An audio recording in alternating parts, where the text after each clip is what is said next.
In the quiet town of Kiyosu, Japan, a creative genius was born on April 5, 1955. Little did the world know that this young boy would grow up to revolutionize the world of manga and anime. From a young age, Akira Toriyama showed an extraordinary talent for drawing and storytelling. He spent countless hours immersed in his sketches, crafting fantastical worlds and characters that danced across the pages of his notebooks.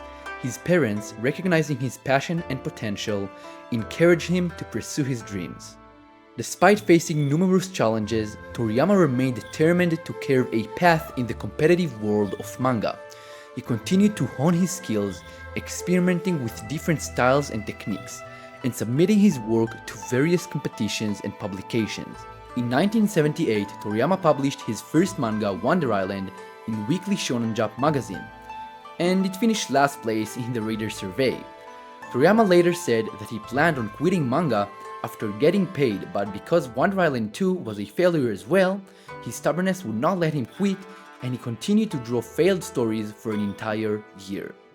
But in 1980, Toriyama's talent led to the serialization of his first major work, Dr. Slump in Weekly Shonen Jump.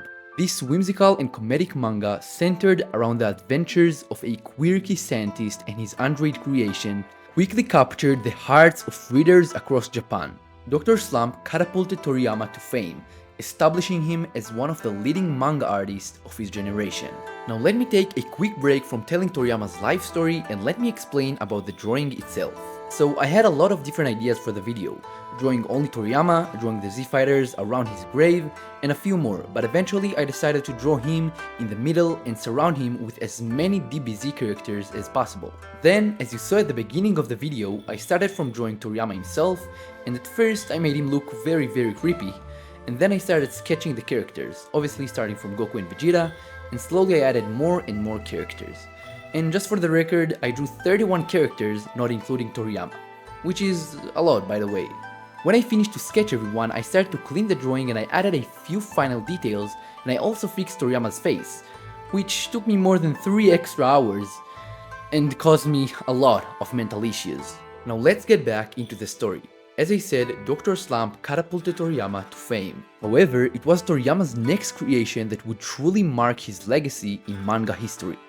In 1984, he introduced the world to Dragon Ball, an epic saga of adventure, friendship, and martial arts.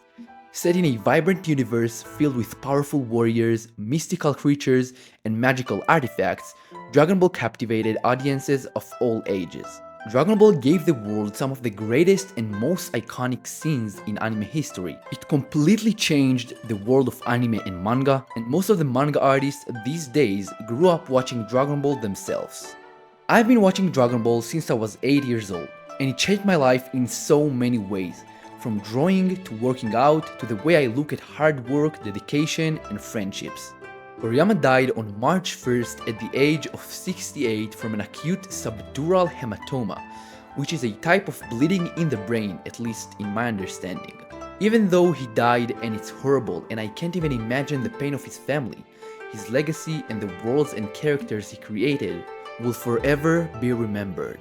And I want to tell you something crazy that happened to me. On March 1st, the same day Toriyama died, I thought about making a video about him, but I only found out he died on March 8th, 7 days later, which is completely insane. So as you can see, I finished the inking and it turned out looking great.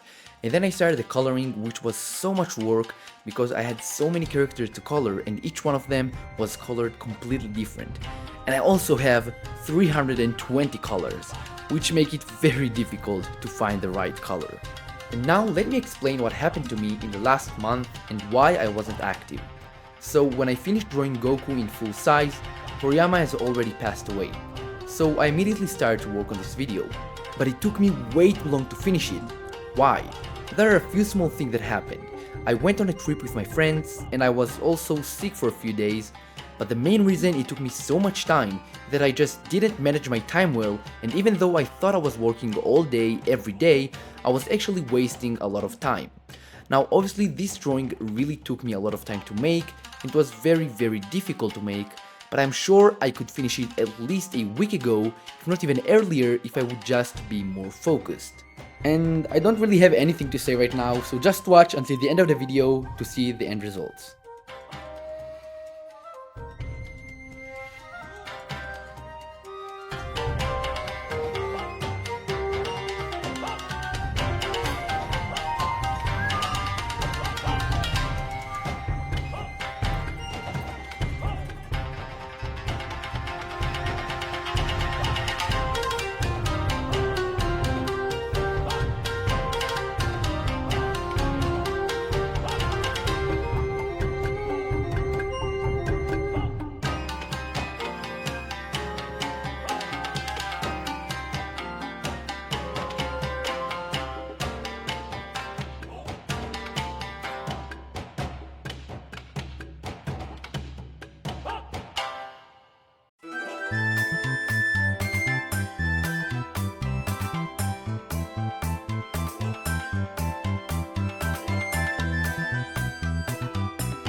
I finished to color the entire background and I had to decide what to do with Toriyama himself. And eventually I decided to color him very softly with yellow and light blue markers. Tell me in the comments if you think it was the right decision, and if not, what do you think was the right thing to do?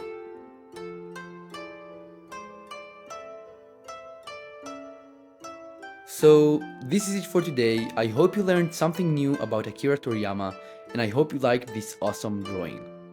And last but not least, rest in peace, Akira Toriyama.